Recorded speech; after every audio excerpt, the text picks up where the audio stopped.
Hello, I'm Becky Simon with the League of Women Voters of Naperville.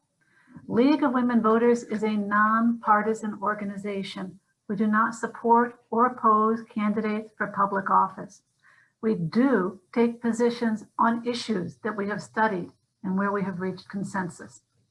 Tonight, we're talking about the potential sale of Tribune Publishing Corporation and with it, the Naperville Sun. League of Women Voters of Naperville does not have a position on a possible sale of Tribune Publishing, but we do recognize the value of a robust and independent press. This interview was inspired by an event sponsored by our sister league, League of Women Voters of Baltimore and Baltimore County, whose own local paper, the Baltimore Sun, is also owned by Tribune Publishing. The press is so important to our democracy that freedom of the press is enshrined in the U.S. Constitution. Over the years, Naperville has been home to two different newspapers. The Naperville Clarion, which began publishing sometime in the 19th century, and it was a predecessor to Naperville Sun. As late as 1910, the Clarion was still printing articles in both English and German, and it ran articles about our own Naperville town baseball team. The Naperville Sun has been published since 1936. For tonight's interview, please put your questions in the chat. And now I will hand you off to our moderator for the evening, Kelly Mahoney. Kelly? Thank you, Becky. Hi, everyone. Thank you so much for having me here tonight. And I'd like to take a moment to recognize Karen Sorensen. So Karen, you can go on video now. Karen is the editor of the Naperville Sun and the Elgin Courier News. Karen, would you like to give a brief introduction to our audience today about who you are and your career? Sure. I've been around for a long time. I've been working professionally since 1983 and have worked at almost every kind of newspaper, weeklies, dailies, large ones, small ones, online newspapers. I've been working for the Tribune for about 5 years now, a little more than 5 years, doing both the Sun and the Elgin Courier News, which come out 3 days a week. But we are bigger, we are part of a much larger operation with the Tribune. Personally, I come from Chicago. I went to Loyola University, and I have done almost every kind of job in this industry, city editor, news reporter, features editor, editorial page editor. I've been very lucky in my career. I've had a lot of really interesting experiences and everything, I think, except for sports maybe, that I've done. So at any rate, I do appreciate being invited to participate in this event. I think that, as you mentioned, the freedom of the press is something that we just simply can't take for granted. And I think that the Tribune is in trouble. You know, we've already have been struggling. I don't want to sugarcoat it. You know, we've had years where the ownership has not been great, and they have put profit ahead of, made that more of a priority than the news content to a certain extent. But the rank and file staff members have not. And we live and breathe this job. We don't do it because we're forced to. We do it because we love it, and we know the value of it. So even if we are now used as a dirty word, thanks to our last president, I like to think the people who are educated and value the work that is done and needed to be done don't view it that way. So. Thank you, Karen. I appreciate that. We have something in common. I also graduated from Loyola University. Oh. Yeah, not in journalism, but in fact, I just took my young son, up to the Lakeshore campus because it is gorgeous. Looks a little different, doesn't it? But thank you so much. We are grateful to have you here tonight and spend some time together. It's a well-attended event, so there's a lot of interest in this particular topic, and you're clearly the one to talk about it, given that extensive history that you have in journalism and what we're going to talk about tonight, which is what's going on. I'd like to start with just a history of like, can you help us understand what is the Tribune Publishing Company? And tell us a little bit more about, was it up for sale or how did this happen? Well, this happened. Well, first, let me tell you, the Tribune Publishing Company is not just Chicago, and it's not just the Suburban Papers. They own properties all over the country, the biggest ones being the New York Daily News and the Baltimore Sun. But there are several papers. They own the Orlando Sentinel. They own the Fort Lauderdale Sun Sentinel. 2 papers in Virginia, the pilot being the bigger one. You know, so they own a lot of large and small properties. In Illinois, I mean, frankly, other than the Sun Times, all of the weekly papers are owned by the Tribune. All the suburban dailies, other than Daily Herald, are owned by the Tribune. So for Illinois alone, losing this property, if you will, is very alarming. And then there have been markets that have been completely decimated by purchases like this. And what happened essentially was that Alden, which is a hedge fund group, pretty much came out of nowhere, but not really, because they are very notorious for buying their way into newspapers.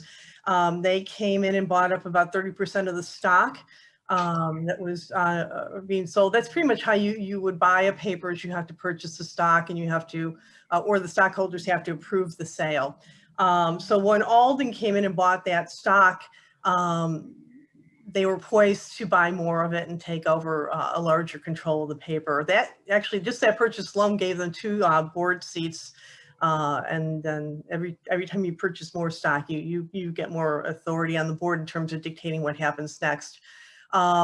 They promised to not do anything for about a year, not buy more stock, but that year has come and gone, and they came and made an offer. And the board of directors tentatively said, okay, it's a valid offer.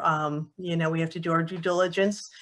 They went through all the hoops, and they, you know, right now what we're facing is May 21st will be the date when the stockholders will vote on the sale of the paper. So the paper wasn't for sale per se, but there's always people who are interested in buying papers. There was a period of time when Gannett was interested in possibly making a bid for it. There has been interest over the years. And so essentially it's a matter of getting the stockholders, or the board members, I should say, to approve the sale. If you make a legitimate offer, you know, they represent the board, the stockholders. And if it's legitimate and it looks like it's, you know, going to make money for the people who own stock, the odds are that they will say yes. Now, they don't have to say yes. And so there's a little bit of a feeling, you know, I think it's an optimistically, overly optimistic that at some point somebody's going to go, you're right, we can't lose the paper. Alden's a horrible company, you know, we're not going to sell this thing. But the odds of that happening are very slim. They've purchased papers all over the country and really decimated them. So it's really, for a journalist, it's your dream, your worst dream come true. It's just bad news any way you look at it. Can you speak a little bit more about Alden Capital? You mentioned that they've purchased many other newspapers and they've decimated them. A little bit more on that, if you will. Well, essentially what happens is they come in, and the way I understand it is they don't have any order other than you will make X number amount of money. It's either a percentage of profit or it's a dollar amount. And then they leave it to the people who run the paper to find out a way to do that. As everyone knows, in any business, the most expensive aspect is always personnel. It's the payroll and it's the benefits. And so when you need to make a cut, you can only cut so much. You can't cut newsprint, you can't cut ink, you know, but you can cut people. And they know, and I think they kind of thrive on the fact that they know that the people who work at newspapers aren't doing it for money. They're doing it for love and commitment. But ultimately you get rewarded with a nice kick in the butt when you get laid off, you know, or they give you a buyout that you can't refuse because, you know, they want you to go away. So I think ultimately what you're going to see and what's happened in other markets is that they will come in and say, okay, this year you need to make 25% profit. Okay, how are we going to do that? We'll have to lay off X number of staff members.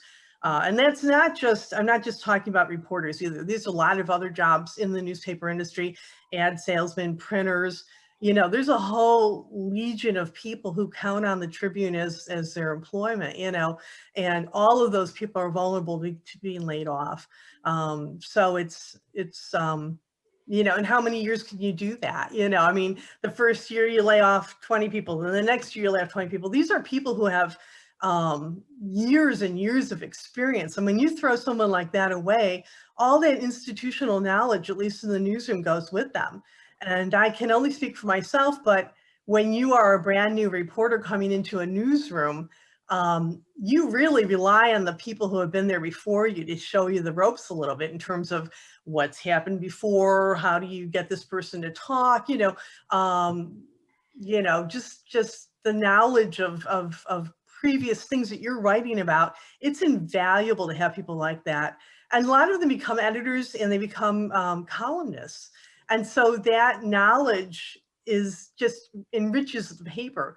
To have a whole paper full of people who are novices, and I don't mean that in a bad way, because everybody's a novice when they first start, you know, and that's the way everyone starts. You know, you don't come out as, you know, the door writing Pulitzer Prize winning stuff. You know, you have to get to that point and you learn the ropes. So at any rate, the history of what's happened is these papers really are a shell of what they used to be. And they are down to, you know, you do wonder at some point how far you can cut, you know, I mean, at some point, somebody's still got to answer the phones and write something to fill the paper, you know, so, but they, you know, I don't know what the game plan is other than just to keep milking it for the advertising, because the one thing newspapers do is still attract print advertising. So you're still going there to have your ads for Mother's Day flowers and you know, what's Target selling, you know, these things are very valuable still. And there's really nowhere else to get them. So if you want to know what's on sale at Target, yeah, you can go online and find their ad. But for a whole legion of people, they don't even know that stuff's available. My father alone, he can't grasp that he can just go on the computer and find the sales paper. He wants the Sunday paper because he wants to see what's on sale. And, you know, people have been very accustomed to that. So to, you know, that's what we're looking forward to. Right. So what newspapers would this potential sale from Alden include? It includes all of us. So it's the Tribune, all the suburban papers, including the Sun and the Courier News. The Tribune also owns a few other large suburban papers, the Waukegan News Sun, which is actually Lake County News Sun now, the Post Tribune in Gary. They own the Aurora Beacon News, which is a very big title for us. And then, of course, all the Pioneer papers, which are weeklies. So in Illinois, they own everything that the Sun Times doesn't own and the Daily Herald doesn't own. So by far, it's the largest piece of the pie. And of course, outside of that, then we're talking not just these large papers I mentioned, but there are lots of little smaller papers that are a lot like the suburban papers in Illinois that are all facing the same fate. And does this mean that those, based on what you know about the way that Alden has worked in the past, does this mean that that would be the end of these newspapers? Oh, no, I don't think so. These papers make money. They all make money. The suburban papers, especially in Naperville, I can't say enough about how loyal our readers are. I mean, just really, as I've mentioned, I've worked at a lot of places and they will call me with ideas. They'll call me when they don't like something, you know, but they don't quit, you know, they stick with us, but they feel like they own it, which is what you really want in a newspaper. You want people to feel kinship with you and you want them to say, yeah, this is your paper. You have you have an idea, share it with me, you know, and I answer the phone and talk to people. And, you know, it's a very, hands-on kind of process. People are always shocked that I answer the phone.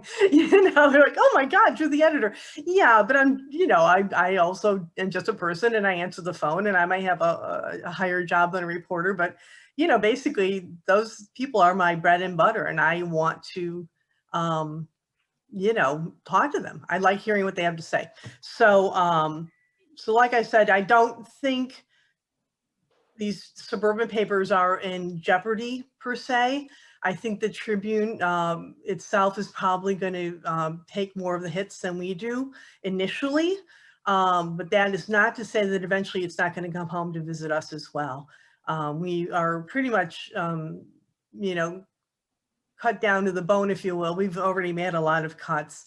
So there's not as much room to cut in the Suburban Papers as there is with the Tribune.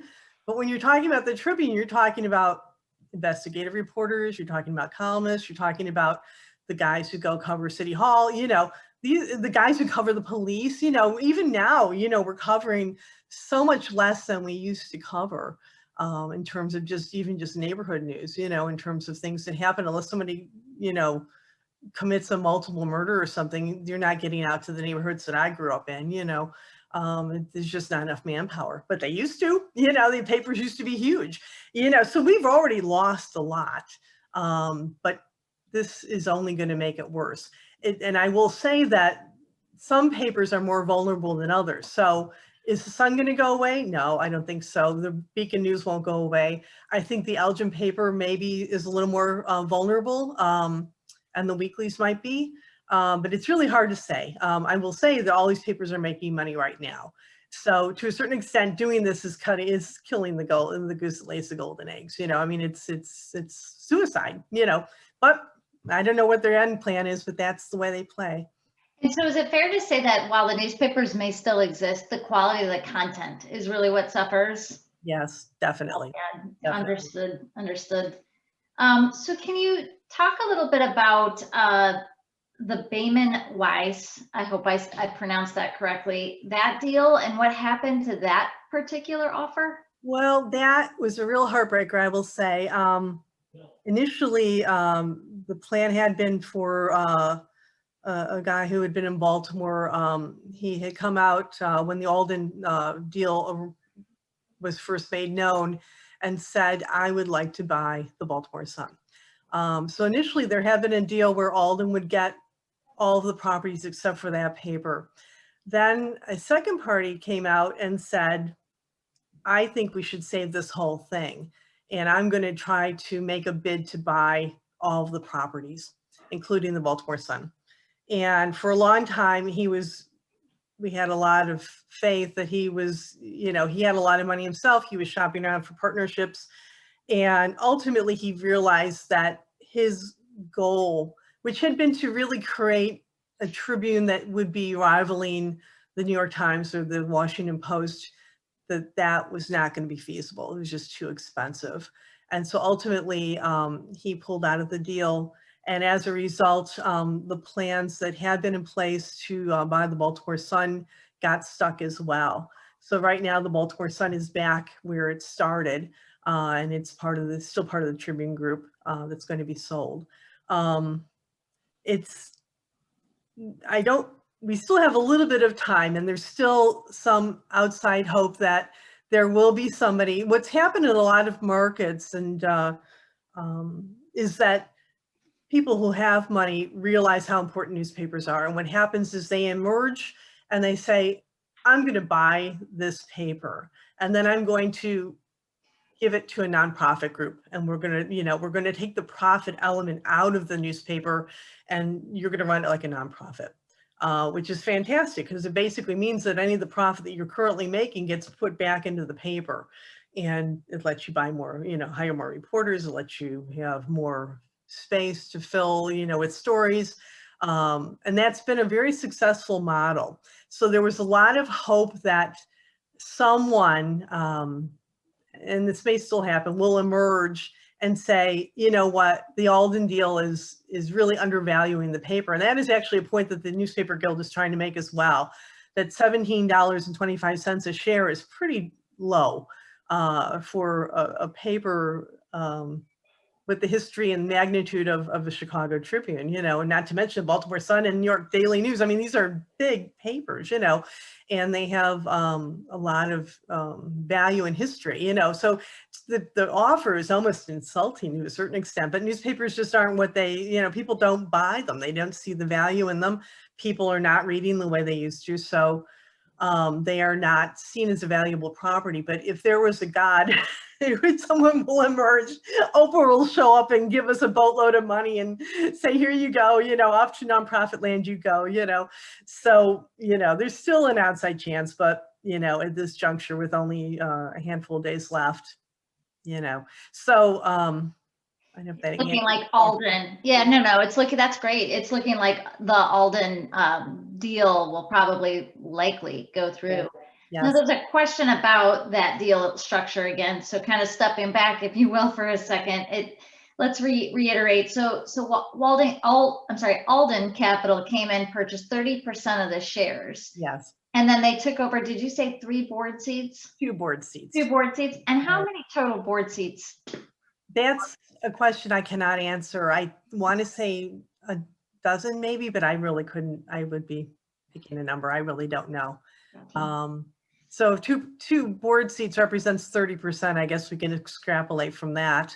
So there's probably about a dozen board members. Great. And then this concept that you raised about like running the newspaper as a nonprofit, are there other examples and can you share them? Well, there are. Philadelphia is probably the most famous or best known one. The Inquirer, that's what happened to them. Someone emerged and basically it's to a wealthy person's benefit to a certain extent to do something like this because they also get the benefit of the tax write-off. So you're basically, it's a philanthropic move for them. And it's been very, very successful in Philadelphia where the paper is thriving. Because you take out the element of the stockholder and many businesses really thrive on having stockholders. You're driven to do better and better. But for a newspaper, it's just not it's not that kind of a business. We can't produce more chocolate bars, I mean, we are what we are, so if there's a limited number of people who will buy your product and you can't manufacture more buyers, there's a limit to what you can do. There's also the argument that newspapers shouldn't be in the market. It's sort of like sometimes the argument for hospitals. These are not things that should be based on profit. These are things that people need more than want. These are things that regardless of where you might stand politically, you need to know what's going on. So whether you like the guy who's in power now or you don't like him, the point is you still need to know what they're doing. And you need to know who's running for office and you need to know how your tax dollars are being spent. These are things that you just basically, as a person engaged in our community who owns property and has kids going to school, where are you going to get this information from otherwise? Frankly, and I think maybe just to speak a little bit personally, it is frustrating to me that it isn't valued more in the community to a certain extent. I'm not saying any one community. What I'm saying is that people have stopped reading the paper, and that embarrassingly is true of my own family even. They don't have time. And you kind of understand, it used to be a model where, mom stayed home, she had a certain day. There wasn't other distractions. Dad came home at 5 o'clock. He wasn't working 12-hour days. He was working 9 to 5, or whatever his hours were. He had time to read the paper after dinner. There was a certain rhythm to people's lives, and they weren't distracted by video games and internet and, Facebook and all the million things that we have now that take us away from things that we really should be putting more emphasis on. I always say it's kind of like eating your vegetables, it's, you may not want to do it, but you got to do it. It's just for your own well-being and health, and it's also frustrating. It's funny. I mean, everybody in this country has relatives who have, my grandparents all came from Europe, they didn't come here speaking English, but they read newspapers, that's partly how they learned how to speak English, but they also, my God, my grandmother read 3 papers a day. I mean, woman had an 8th grade education. She could speak about anything, and you don't get that by, just watching TV all day. You had to really be engaged and you had to talk to other people, and it's sort of, sad, you know. I always think, even like in Naperville, I mean, we've run a whole list of things that are happening in the coming week. How would you know about all that stuff? You'd have to go to 1,000 different websites, which is what we do, to find out what's happening at the library, neighbor settlement, what's happening at, you know, at the park district. When is the pool opening? The pool, you just got notice the pool's opening, you know, this weekend, or not this weekend, it's opening on a coming weekend. But the point being is, how will you know that? You'd have to go, okay, when's the pool open? I got to go, you know. It's a one-stop shop to a certain extent about what's going on in your town, you know, and how can you not read that? But people don't. And the good news is that that's changing a little bit. And what's happening is that they may not be picking up the print paper, but they are going online. And that is a very positive thing that's been happening. In fact, not to sound crass, but the two major cataclysms in the last year, which were the COVID pandemic and the Black Lives Movement, George Floyd situation, both of those things made people realize that they needed information, and it drove up readership in almost every market. Will they stay with the paper after that? I hope so. I hope it's become a habit for them. But it's been interesting to me to watch that people realize that, you know, yeah, there's a million places I can get information online, but can I trust them? You know, that's the frustrating thing. In fact, I have a, not to speak ill of a nephew, but he does nothing but listen to podcasts, and he really thinks that they're not, you know, everything is a podcast is equivalent of what's on the news, you know, and he doesn't realize that there's a certain bias that will go into a lot of those things. You know, you can't take them verbatim. There's only a few places that we really can go and try to get news that is basically two-sided, you know, and those are newspapers and magazines and news outlets, you know, and we've got yeah, in fact, I wanted to ask you about that because you are touching on it a little bit, the importance of a newspaper. And I have a two-part question here, which is, so understood that many people are no longer reading the actual physical paper copy of the newspaper, the online versions, is that the same thing? And then the second part to that question is really around just the independent or the unbiased, as you say, viewpoint on news. So can you share a little bit about that? Okay, well, the first part of the question is, what do you get when you go online, I guess? And the thing is, there's two ways to read the paper online. One is you can actually get a copy of the actual paper. It looks exactly like what gets thrown at your doorstep. They call that an e-newspaper. And you can literally turn the pages. And when there's an article you want to read, you just basically click on it and it opens up to a larger version. And once you're in that model, you can just scroll through the next story. So you hit the arrow, it goes to the next story, it goes to the next story. So you can read the whole paper relatively quickly, and you know, and still get all the same content you would get in the print version. There's an added benefit to online, which is that we can give you more there because there's no limit on the space like there is in print newspaper. So a lot of times if you do go online, you'll find that you get a lot more content than you will get in the print paper because there's space for more photos. There are graphics, there are links to other stories, there are links to other papers, there are links to sites. So for example, if we wrote the story on the pool opening, there's a link to the pool. You know, you want to know how much it's going to cost and what are the hours and all that. You know, we give it to you. We put it right there so you can go get the information immediately, you know, which we cannot do in the print version. So to a certain extent, I'm kind of happy the online version is doing well because I think that is going to be our future. The downside is people don't want to pay for it, which drives me crazy. And I'll speak to that very quickly, which is I will get calls all the time. There's something called a paywall. And that is they will give you a certain number of stories for free. And after that, they say, you've hit your limit. And we now ask you to pay for it. I mean, it's very inexpensive to buy an online subscription. I think that starts like $1 a week, maybe, or, you know, $4 a month. So it's not particularly pricey. It will go up a little bit after that. That's sort of the introductory rate. But to make a long story short, I will get so many angry calls or people post things on Facebook saying, you know, I tried to read the story, but I couldn't open it, you know, and you're going, well, yeah, you know what? Because we have to pay people to do all that work. Just even to put them online, you have to have somebody to do it. And I always equivalent it. You don't go to McDonald's and ask for a free hamburger and then get mad when they won't give you one. You know, I mean, it's the same kind of thing. You know, it's the same we're producing a product that we hope is valuable enough that people will want to buy it, you know. And if it's valuable enough for you to get ticked off because you can't read it, well, that should tell you something, you know. So that would be, so I'm a big fan. And like I said, the other way to read the online paper is you basically go to our website and you just click on the stories. So we post them in real time. The minute I'm done editing, it goes up in 2 seconds. So a lot of times you'll see things there before you'll see them in print. And all week long, for example, I'll be working on stories that are going to be going in the Sunday paper and they've come in early. So I'll edit them and put them up, you know, and so you're reading stuff ahead of time. The Tribune is great for that too. I might add that they post almost everything in their Sunday paper ahead of time. So a lot of times I've read almost everything in the Sunday paper before I could actually get the paper, you know.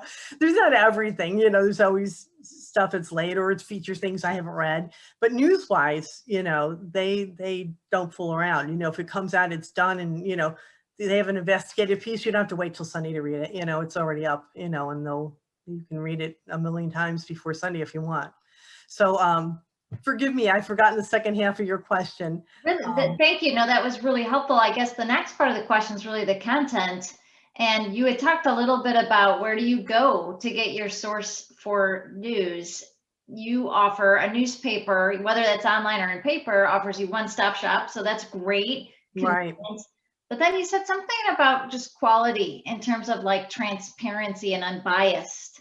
And I'd like to dive into that with you. Yeah. That's a really good question, because a lot of times, it's funny, I taught college for a while, and part of what I was teaching was how do you determine what a valid news site is versus one that you can't trust. And it's not always easy, because they've become much more sophisticated in terms of how you present things. And they have writers who write very well and they sound like they know what they're talking about. So there's a certain amount, I think that is one value of anything that's a news paper, a news magazine, a news site, that is what I would describe as legitimate. They've been around for a long time. They have won awards for their writing. You know, they basically come out and say, you know, everything in this paper, other than for things that are opinion pieces, are things that we have tried our best to get the both sides of the story. You're never going to see a story where we write a big glowing piece on the mayor's new proposal for something that doesn't have the other side, where people say, you know what, that's going to cost a lot of money, or you know what, that's a pipe dream, it's never going to happen. You know, the mayor's not going to like that, but the point is that that's how things work. That's how governments work. You know, not everybody, if everybody was happy and we just did everything, everyone agreed on it, you know, we wouldn't need governments, we wouldn't need anything. But people don't agree. And a lot of times there are different thoughts on how we spend our tax money, you know. So just because the mayor is well liked and has an idea doesn't necessarily mean it's going to fly. So how do you find out? You know, well, that's up to the newspaper, right? We find out what the other half says. We do research. How does this work out in other places? You know, the mayor wants to build X, Y, and Z. Well, you know, has anybody else done this? You know, how does it work? How does it cost? How much is it going to cost? How much is it going to cost to maintain? You know, there's a million questions that that you really don't have answers. You can't get answers to anywhere else unless you want to do a lot of work that we're already doing for you. So I always warn people, especially young people, that, you know, you may not like the stodgy old Tribune, but I can guarantee that whatever they wrote has been well researched. And it doesn't come with a Republican slant. It doesn't come with a Democratic slant. It comes with, you know, this is what happened. You know, most reporters, I think they think we put way more thought into this. You know, we really don't care that much about political sides. You know, the mayor's the mayor, and Joe Blow, the councilman's the councilman, and he said this and he said that. You know, I don't even know half the time what the political affiliations are for the elected officials in town. In fact, sometimes I'm surprised, you know, because they come on, you think, oh, that guy must be Democrat, but he's not, you know. So it's probably the only place that I've ever been where I don't even think about stuff like that. You know, in every other walk of my life, you know, your friends talk politics and I know what their political beliefs are, but I really don't care that much on the local level. I don't even really pay. Sometimes I don't even remember what party. I have to look them up, you know? Yeah. So it's, I always kind of laugh at people like, oh, you're such a bleeding heart liberal. Oh, yeah, I have friends who work for the paper. People would be shocked. I mean, they're so Republican that it's flabbergasting, you know, but nobody believes that. They think I'm lying, you know, they own guns, you know, they're members of the NRA. You're like, oh my God, you know, you're really shocked that they are as right wing, because even reporters tend to think that all other reporters are kind of liberal, you know, bent people, and they're really not. And that's a big bias. It's a mistake that people make. Well, and so just to follow up on that a little bit, as you were talking, and this is kind of a question from our audience as well. How is can you explain why newspapers are more unbiased than, let's say, you know, a TV news program or a podcast? I think we'd like to understand that a little bit more. Well, because we don't, it sort of goes back to the point, we don't have any skin in the game, I guess, you know. We basically just trying to tell you what happened.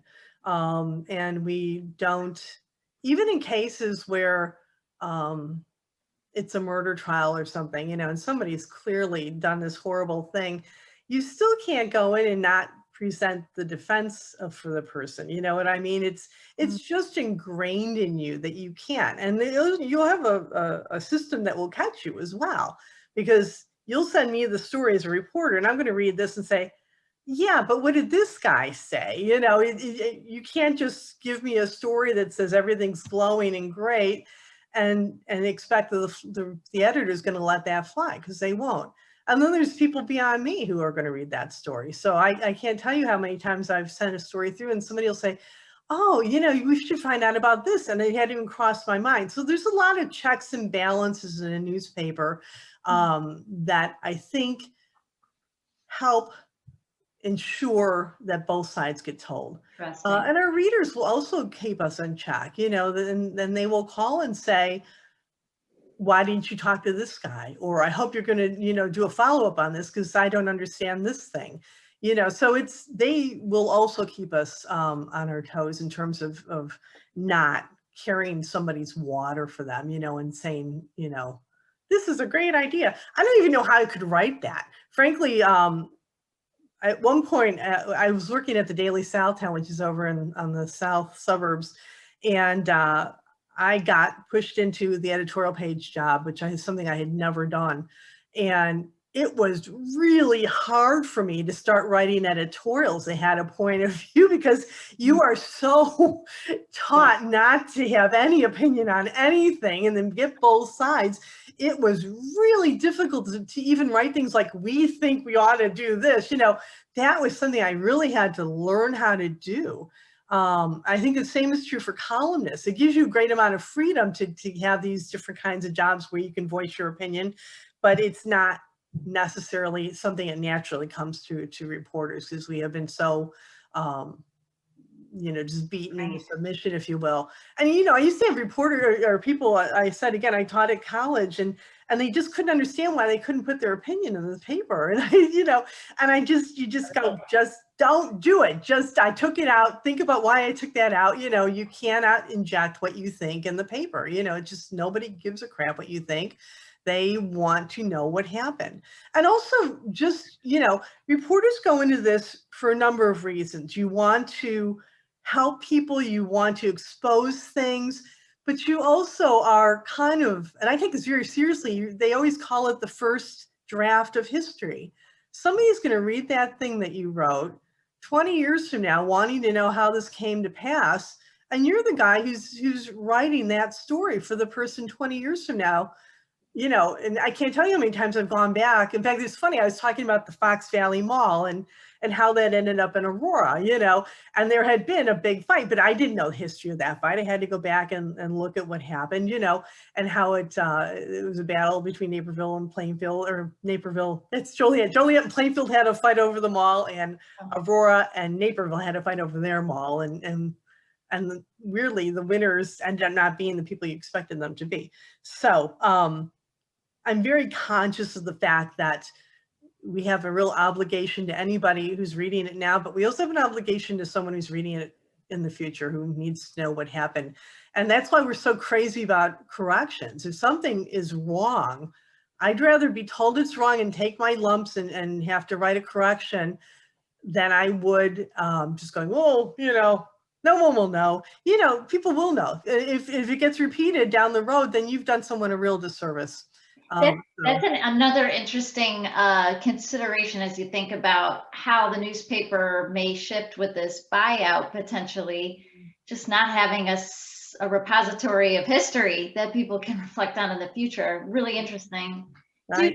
Or the editors to catch the things. And I was just gonna say, yeah, or this idea of like fact checking. Yeah.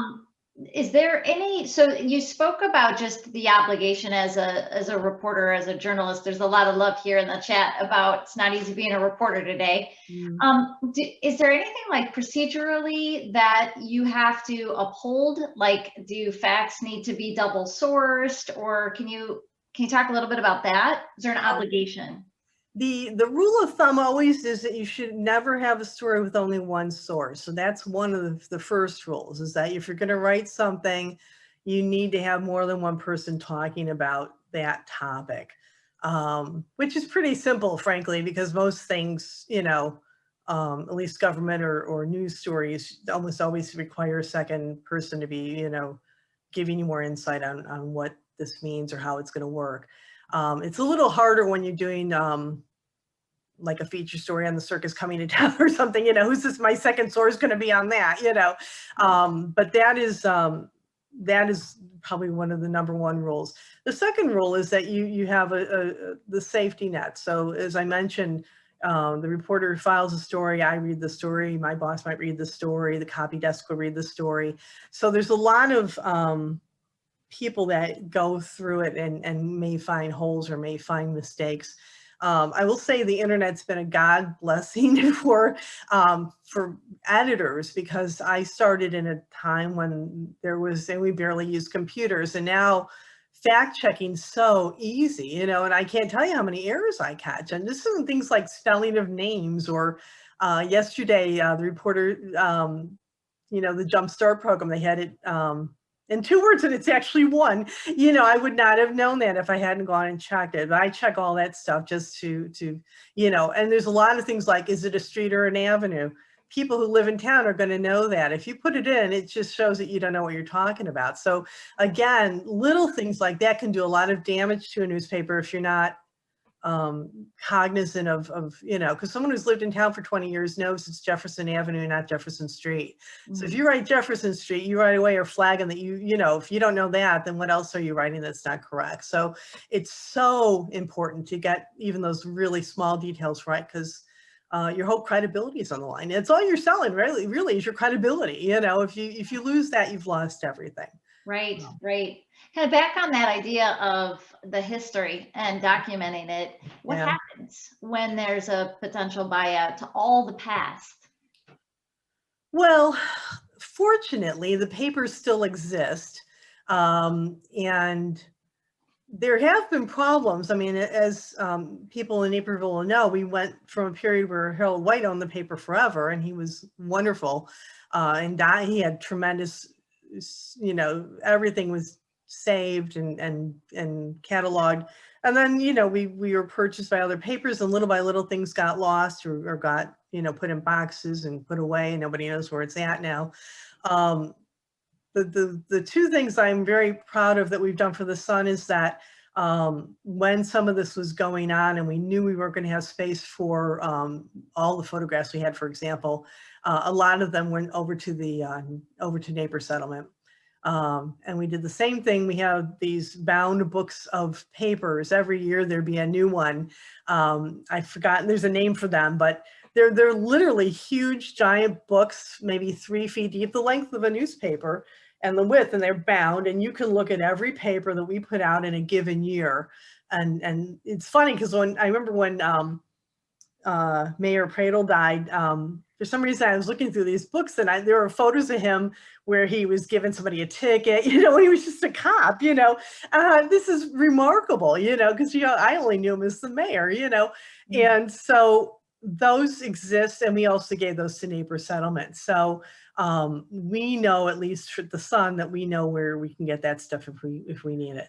The other thing I mentioned before we started taping is that we have an archive system and a Tribune where we just keep adding photos to it, adding photos. And so every time I get a photo, even if I'm not going to use it, I put it in the system. And some people remember, for example, that we last 2 weeks ago, we ran a story on the train crash, the infamous train crash in 1946, where 45 people got killed in Naperville. And amazingly, this is an embarrassment, I will confess, there were no photos in the Tribune archives for it. And I was dumbfounded by this. And so we had to go, and we got some from Neighbor Settlement. We got some from one of the council members had some photos, and we just got all of them. I just said, take all of them, we'll make copies, we'll put them in the system, and then we'll have them. So, 25 years from now, when somebody's doing the 100th anniversary of the train crash, all those photos will be available to them. So even though the big boxes of photos, some of them are gone and we'll never retrieve them, the electronic system's a lot safer bet that it's going to stick around. And that will go with the purchase. So if somebody buys the paper, that becomes part of what they buy. So hopefully, and it's in this particular case, it used to be that you'd have a service that did it. So when you sold the paper, you'd lose the service. But in this case, it's a Tribune connected service. So I'm confident we won't lose them. So yeah, but there's always, we have lost stuff, and it makes me heartsick. That's all I can say. Now, worst case scenario is if the Tribune company were to completely evaporate, are there other traditional kind of media sources with this unbiased way of getting all your information about your local area? What is left? Who is left to cover this? There are entire towns right now that don't have any newspaper at all. They're like food deserts. You hear the grocery store food desert. They're newspaper deserts.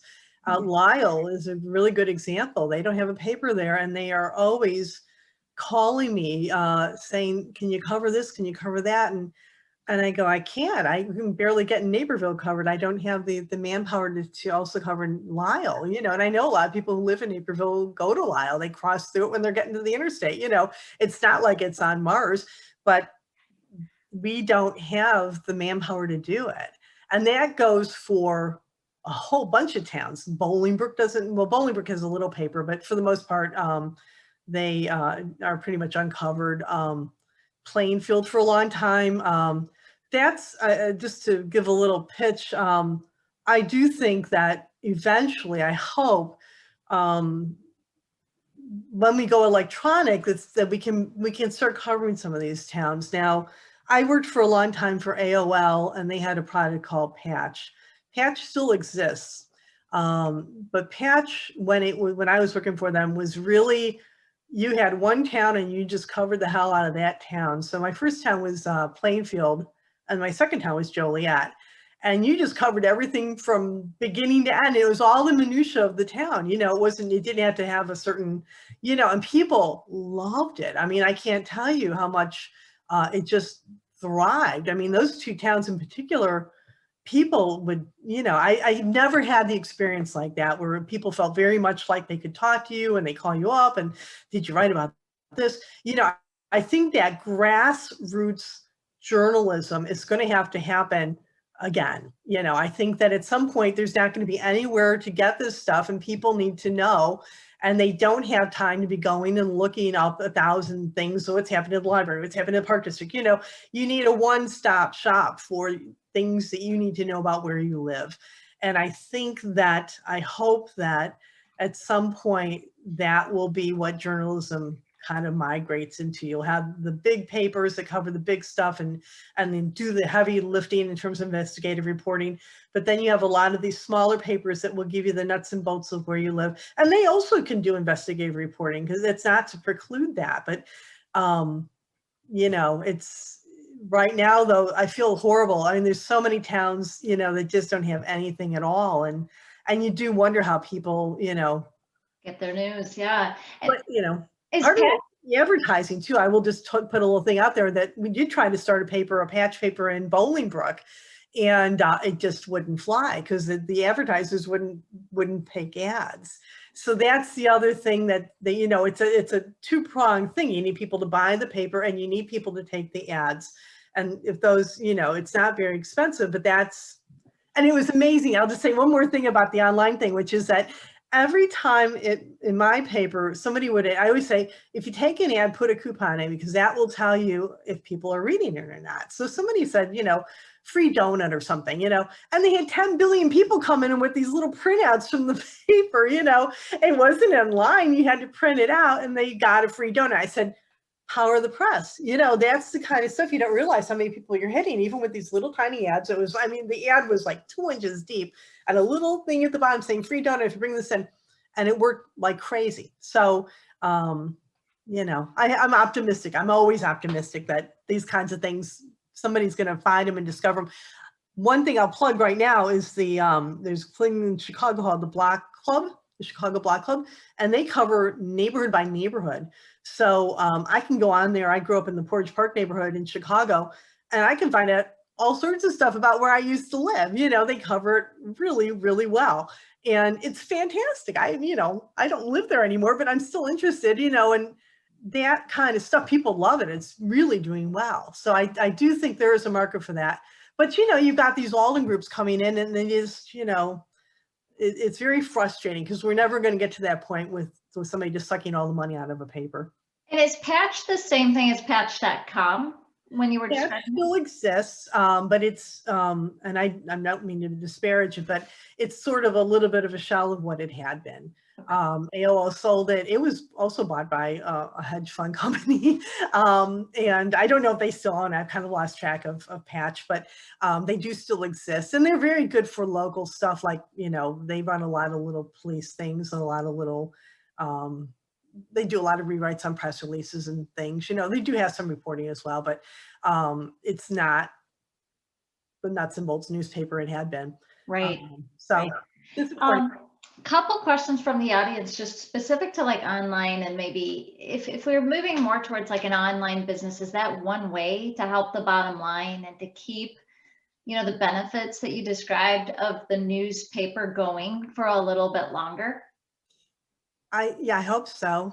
I hope so. Again, it's dependent upon how many people read it and how many people advertise on it. The newspapers aren't going to change. We still have to have a source of income, and those are our two.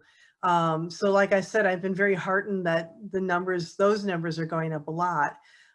So as some of our older readers who really love the print product, you know, that demographic will start shifting, and people who have done nothing but computers are not going to want that print paper. They're going to go online. You know, they're already online for everything. You know, why would I spend time going to get a paper and, you know, or hoping it gets delivered and it's all soggy because it's raining out? You know, I think all that's going to go away eventually, but not right now. I mean, there's still people, you know, my age and older who just can't fathom doing anything but reading a paper.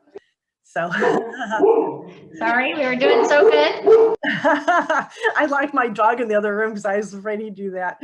So but anyway, yeah, you know, but it's like looking at a crystal ball. Who knows? You know, people, you know, some people like to be ignorant, and that's frustrating, but it can't change that. So. Right. No, I completely agree. Does it at all change? The questions are around like, does this business model change the number of staff writers that you need? You know, what would you have to do to kind of prepare for being more digitally oriented, having more of a digital newsroom? No, actually, no. It's very simple. We're already doing it, you know, and it's a little bit like having two masters, because you're producing things for the print paper, but you're also producing things for the online paper. And those are two very different audiences. And it's a little bit hard to, for one person to do it all, because you know, what you need are people who are thinking digitally.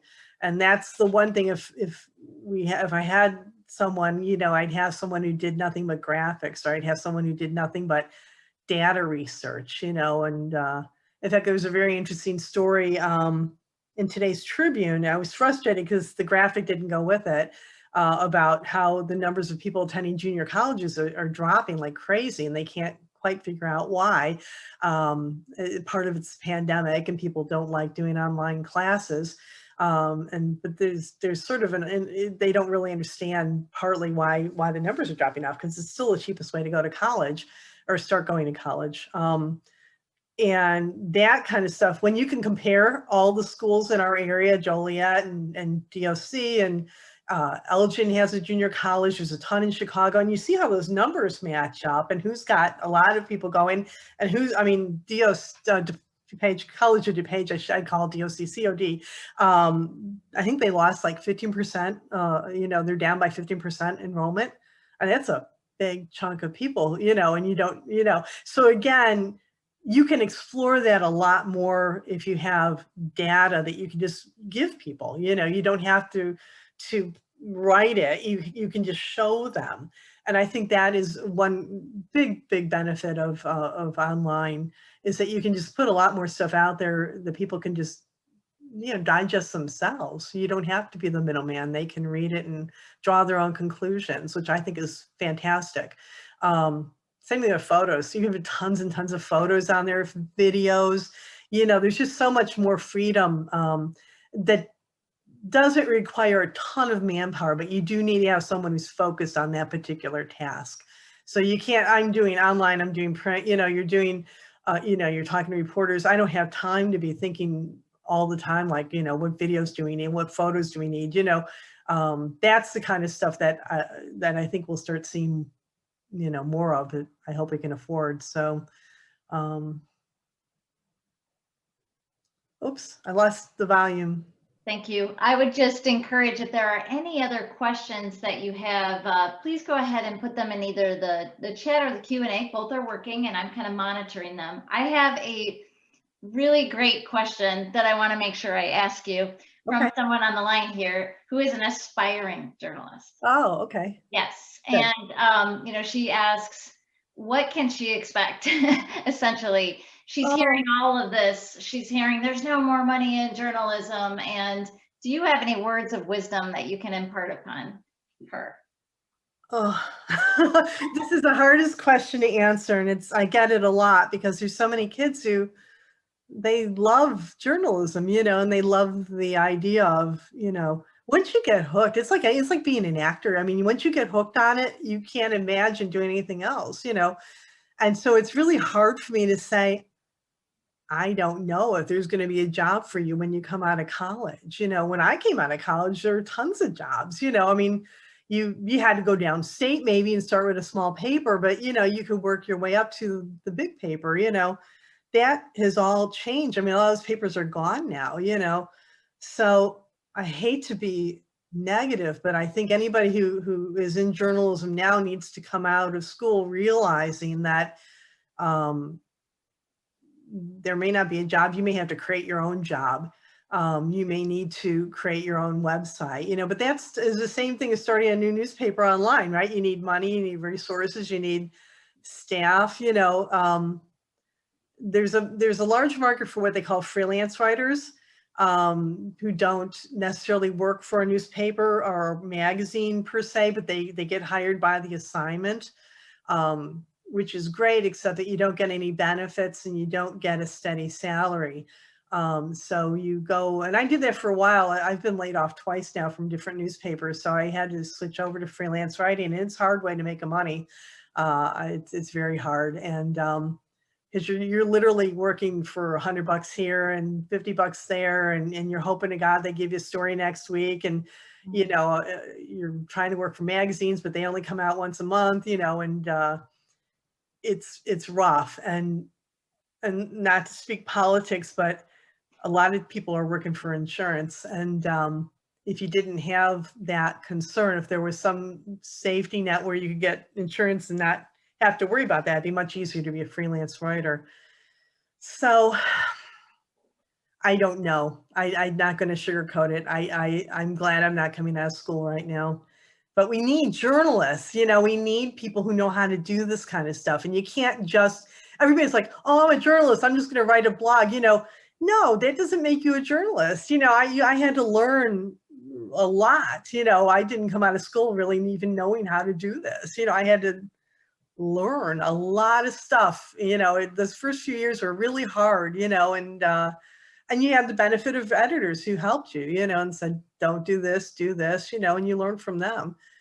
Where are those people going to be? How are these kids coming out of college? Who is going to train them? It's very hard. So, but I love this work so much. I can't tell someone not to do it because I understand it so well, and there will still be some jobs, and frankly, coming out of college, you're probably more employable than I am. If I lose this job, no one's going to hire me again. You just get too old and they think that you're too expensive is what it boils down to. In fact, I lost a job because I had gotten too expensive, and they lopped you out because they could, hire a journeyman or a young reporter for half the money they were paying you, so, or they just hire anybody else and they just save the money, so it's a little bit bleak, but I'm hoping this is the turning point. I'm hoping this is a period of time where, maybe new things are going to pop up, especially if papers like the Tribune, really start looking, the paper's already thin enough. If we lose all our investigative reporters, God, the number of people we lost just in the last year at the Tribune, just in terms of talent, Pulitzer Prize winning writers gone, retiring at 65, that never used to happen. People would stay, and I used to laugh. Somebody would say, well, when are you going to retire? I said, oh, I'm just going to drop dead in my computer. I'm not ever going to retire, Now I'm counting the years, you can see why people, it's a hard life, so. Yeah, no, and just to this, there's two more questions. We'll take about 2 more questions. Thanks for throwing them in the QA and the chat section. So what about API? Can that organization absorb some of the good journalists who are losing their jobs? API meaning, what do you mean by that? Yeah, so this isn't, so if you will explain what API is, that would be awesome. I'll pick it up in the question and answer. So while we're waiting for that, can these laid off journalists and ad salespeople craft a 501c3 nonprofit that engages the youth journalists to create more of a digital? Yeah, that's kind of like what happened with Chicago Block Club. It was basically the guy who runs it is a former newspaper reporter editor, and he just had a vision, and he gathered up a bunch of people and put them in neighborhoods, and he's been able to hire a lot more people. It's been a real success story. So I'm hoping more people will model off of what he's done. But again, it's a nonprofit, they're not making money to pay off stockholders. They're making money and putting it back in the product, which is a concept that people have really lost. It's funny when you go back and look at history, big companies like Ford or Hershey's Chocolate, there were many years where stockholders didn't get any dividends. They just said, this year we're going to put all that money back in the company and we're going to open a new plant. And everybody said, that's okay, because my stock is going to go up, and my value will go up and I'll get a bigger dividend later. That's a whole concept that's completely gone away. And it's I don't know why it has, but that's kind of the thinking you need to have, though, is to say, I'm just going to keep plowing this money back into this thing, and I'm not going to have to worry about making profit. The profit will go and let me make a bigger product. So I'm sorry. Oh, I was going to say one thing too, and that is, even after we're done tonight, I'm always glad to answer questions or have conversations like this, or hear story ideas. Always looking for story ideas. So please, anybody out there, do not hesitate to contact me, even just through email or even Twitter or anywhere you want to get a hold of me. IM me, I don't care, because I'm glad to talk about this stuff, and I'm glad to answer any other questions you might have about the industry, because I know there's a lot of even my own family's like, oh, how does this happen? Like it's some kind of mystery how newspapers get put together, and it's really not. It's a trade, and it's not a mystery how I get things. People tell me ideas, and then we pursue them and write stories about them. So you know, the more we demystify it, the more I think people feel like, you know, you are part of this thing. I need you as much as you need me to a certain extent. I need you more, really. So sorry, I will blather on all night. No, that's okay. And then to clarify, the Naperville Sun stays.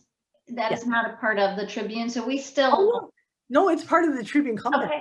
Okay, got it. It's part of the Tribune company. All of them stay, but there's risk, just like we've talked about. So that was just a question. We all get sold. When Alden buys us, we're all going to be part of the Alden group. Got it. And that was UPI, not API. Oh, UPI. Okay. Yeah. Well, UPI barely exists. Associated Press exists, but Associated Press, which is AP, they are a shell of what they used to be. I mean, we're all in the same boat.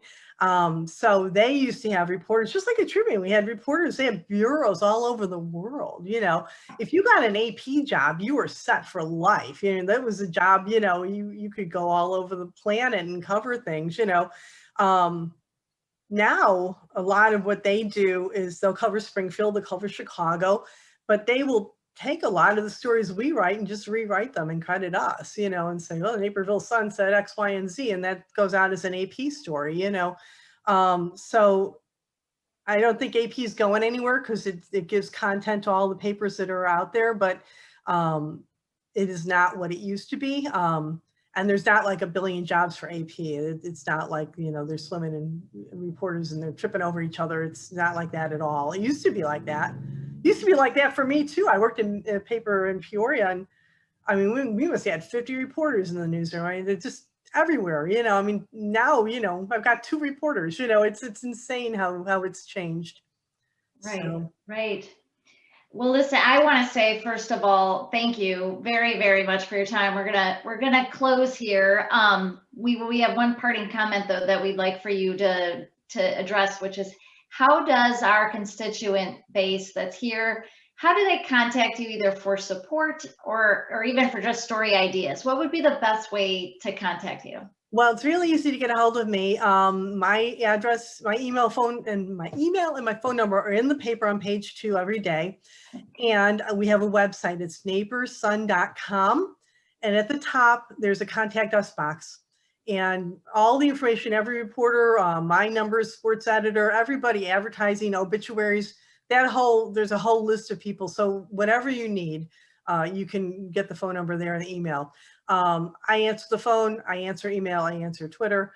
So any way that someone wants to reach me, if you want to go through Facebook and IM me, I'll answer that. So there's a million ways to get a hold of me. And again, you know, that's how we get story ideas. So if you do see something or you know, even if, you know what people love in Naperville, they want to know what's opening and closing, what new restaurants are coming, what stores are closing, you know, so that's how we find out a lot of that stuff. So people just go say, hey, what happened to this place? You know, and you go, oh, I didn't know. We'll find out, you know, in this paper the next day. So I'm very easy to get a hold of. And I think that's true for all my counterparts too. So anybody who's listening who's not in Naperville, or Elgin, Aurora Beacon News, that guy, the editor there is fantastic. And same thing with the Southtown, you know, these are great papers and really dedicated people and very easy to get a hold of us. So reach out, we'll talk to you. We will do that. And this was a very well attended event. There's a lot of passion for this, and there's so much passion that is coming from you. I've learned so much today just about the importance of the newspaper industry, and I can't thank you enough. You speak so easily on this topic, and I know I'll be keeping my fingers crossed and hopeful that maybe there's a different outcome that happens. Prayers. I'll take them all. Yeah, we all will. So, but you know, you roll with the punches, you know, and you play the cards you get. So hopefully there's a happy ending. We'll see. Thank you. I appreciate your time, and I appreciate everyone's time here tonight for listening today. And can't thank you enough, Karen, for all your service and your support. So everyone have a great evening. Thank you so much. Thanks. Bye-bye. Bye.